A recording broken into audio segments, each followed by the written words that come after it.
Bonjour à toutes et tous.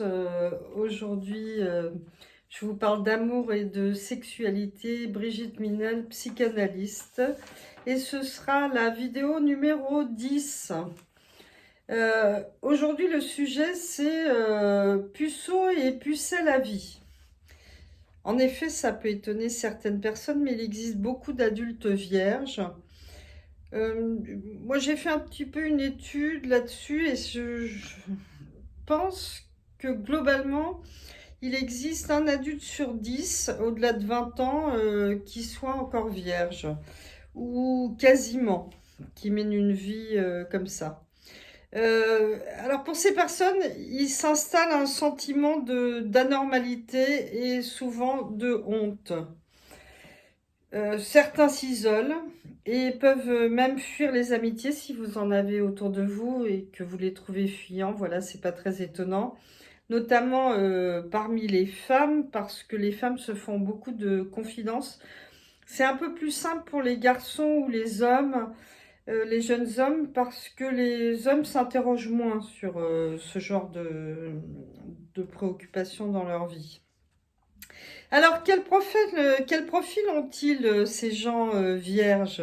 Est-ce que ce sont, comme la caricature de la vieille fille, du vieux garçon, des gens timides, asociaux? Écoutez, non, pas forcément du tout, du tout.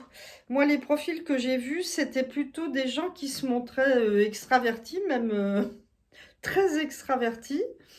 Euh, Par contre, on a des points communs.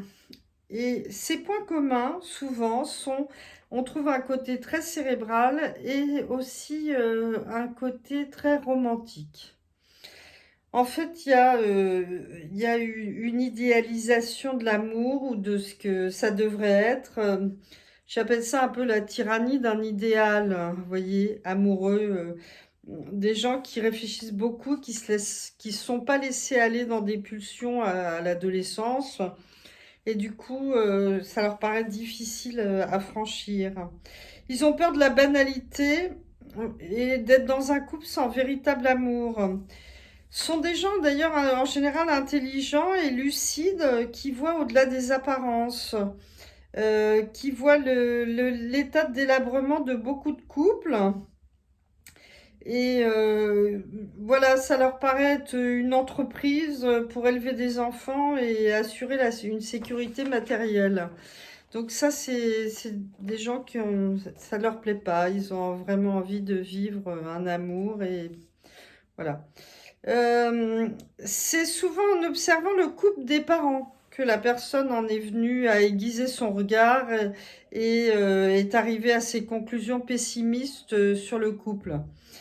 On a aussi certains du coup qui basculent dans une sublimation, comme disait Freud, et qui deviennent des créatifs, des artistes, des intellectuels, des scientifiques célèbres. Voilà, beaucoup étaient des personnes vierges ou ayant très peu de vie de sexuelle ou de couple. Euh, alors on peut faire trois groupes. Il y a ceux le groupe qui ont une sexualité personnelle. Voilà, il y a un groupe de gens asexués, asexuels, plutôt de personnes asexuelles a priori ça n'intéresse pas. Et puis carrément ceux qui ont peur du sexe pour différentes raisons. Alors dans quel cas faut-il consulter? Bah, tout simplement comme d'habitude, c'est quand il existe une souffrance, hein. Dès qu'on souffre, qu'on a retourné le sujet 40 fois dans sa tête et sur plusieurs années, bah voilà, hein, bon, c'est que tout seul vous n'y arriverez pas et que c'est plus intéressant de le faire avec quelqu'un qui a des réponses. Euh, alors faites attention à être objectif sur cette souffrance parce qu'on peut se cacher sa souffrance, on peut se la saucissonner, la rationaliser et parfois ce sont les autres qui disent ça va pas, stop. Euh, Oui, il faut savoir, il y a un petit test, c'est est-ce que vous êtes capable d'expliquer facilement à des amis pourquoi vous ne vivez pas en couple? Ou pourquoi vous n'avez pas de relation, de relation sexuelle? Pourquoi vous n'avez pas de voilà, vous n'êtes pas intéressés? Si vous pouvez l'expliquer, clairement et posément, bon, c'est en général, c'est que c'est bien digéré, si vous vous sentez humilié ou que vous tombez en larmes, c'est que ça va pas du tout. Faut savoir si c'est un choix de vie ou le résultat d'un traumatisme et ou voire d'un trait autistique, hein, et puis, ou même un problème physique, hormonal, il peut y avoir cet aspect-là des choses à explorer. Voilà, donc si vous en souffrez, vous avez là une bonne excuse pour vous offrir une belle thérapie, cet espace de liberté, rien que pour vous. Ce sera tout pour aujourd'hui. Alors, mettez-moi des pouces, partagez, parce que ma chaîne est encore jeune et elle est encore en plein démarrage. Abonnez-vous pour m'encourager. Surtout, ne soyez pas timide, posez vos questions et vous pouvez constater que je réponds aux questions ou aux remarques. Donc, à très bientôt pour un prochain sujet.